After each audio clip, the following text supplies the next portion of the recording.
We're spoiling every MCU movie. I wanted to do a series to prepare for Avengers Doomsday, so we're doing spoilers.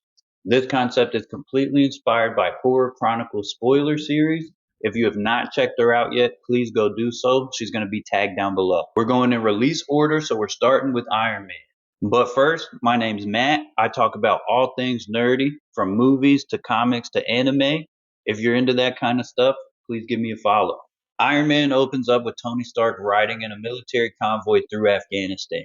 He's joking around with the soldiers, and it's clear they're a fan of his, even asking to take a picture. The fun doesn't last long, though, because the convoy is suddenly attacked by a missile. A gunfight breaks out, the soldiers are quickly overwhelmed, and Tony is hit by an explosion from a missile that says Stark Industries on it. Tony then wakes up in a cave surrounded by armed men speaking a foreign language. We then flash back a few days to learn more about it. Tony is the CEO of Stark Industries, a weapons company founded by his father. He's a genius inventor, but he's also arrogant, reckless, and more concerned with having fun than taking responsibility. We also meet Pepper Potts, Tony's assistant, who clearly cares about him more than she'd like to admit. The flashback eventually catches us up to the beginning of the movie, where Tony is demonstrating his new weapon, the Jericho missile, before the attack. Back in the cave, Tony learns that the explosion left shrapnel dangerously close to his heart. Another Cap, Dr. Ho Yinsen, saved his life by attaching an electromagnet to his chest to keep the shrapnel from moving any closer to his heart. The men holding them captives are members of the Ten Rings, a terrorist group using Tony Stark's weapons. They order Tony to build them a Jericho missile, and after some persuasion involving torture, he appears to agree. The terrorists give Tony access to tools and materials, believing that he's building the missile that they asked for. In reality, Tony and Yinsen are working on something completely different. Tony creates a miniature arc reactor to power the device in his chest, and then secretly begins building a suit of armor that can help them escape. Eventually, the terrorists realize that Tony isn't building the weapon that they asked him to, and they threaten to kill Yinsen if he doesn't finish soon. With time running out, Tony completes the suit. As the terrorists move in, Yinsen sacrifices himself to give Tony enough time to escape. Once the suit is fully powered, Tony tears through the Ten Rings camp. He destroys their weapon stockpile, escapes the cave, and flies out into the air. Tony crash lands in the desert and the suit immediately falls apart. Luckily, he's found by the military and brought back home. Once he gets back, Tony holds a press conference where everyone expects him to talk about what happened. Instead, Tony shocks everybody by announcing that Stark Industries is no longer making weapons. This obviously does not go over well with the board of directors, investors, or his business partner, Obadiah Stane. Tony then gets to work improving the technology that he built in the cave. He upgrades the device in his chest and starts building a more advanced suit of armor. We get a pretty fun montage of him testing the suit and constantly messing up. At one point, he slams into a wall, destroys part of his house, and almost freezes to death while flying too high. But eventually he gets everything working and creates the iconic red and gold Iron Man suit.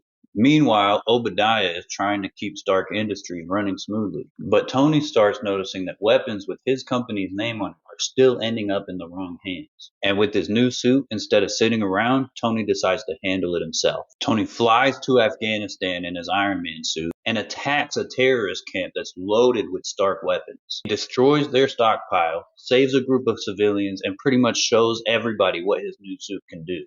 The military has no clue who the flying armored guy is, so they send fighter jets after him. Rhodey, Tony's best friend, almost ends up shooting him out of the sky before he realizes who he's talking to. Back at Stark Industries, we learn that Obadiah isn't exactly the loyal business partner he pretends to be. It turns out he was the one who arranged Tony's kidnapping in the first place. His plan was to get Tony out of the picture so he could take control of the company. But he didn't expect Tony to survive, and not only that, come back with a flying suit of armor. Pepper starts investigating some suspicious activity and realizes that Obadiah was behind everything. She brings the evidence to Agent Phil Coulson, who has been hanging around for most of the movie, representing an organization with the ridiculously long name of the Strategic Homeland Intervention, Enforcement, and Logistics Division. Thankfully, they eventually shorten that to SHIELD. Once Obadiah realizes that people are onto him, he decides to stop pretending. He confronts Tony, uses a device to paralyze him, and steals the arc reactor right out of his chest. Tony is left dying on the floor while Obadiah takes the reactor and uses it to power a giant suit of armor built from Tony's design. Tony barely survives by putting his old arc reactor back into his chest. Then he suits up one more time and goes after Obadiah, who is now flying around in the massive Ironmonger suit of armor. The two battle through the streets and the sky in a pretty awesome final fight. The problem is that Tony's suit of armor is losing power and he can't keep up the fight forever.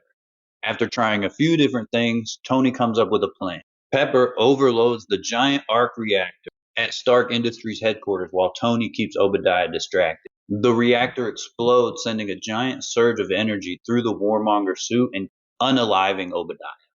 With the villain defeated, S.H.I.E.L.D. gives Tony a cover story and tells him to claim that Iron Man is just his body.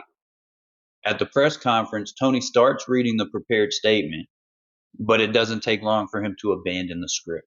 Instead, he simply looks at the crowd and says, "I am Iron Man."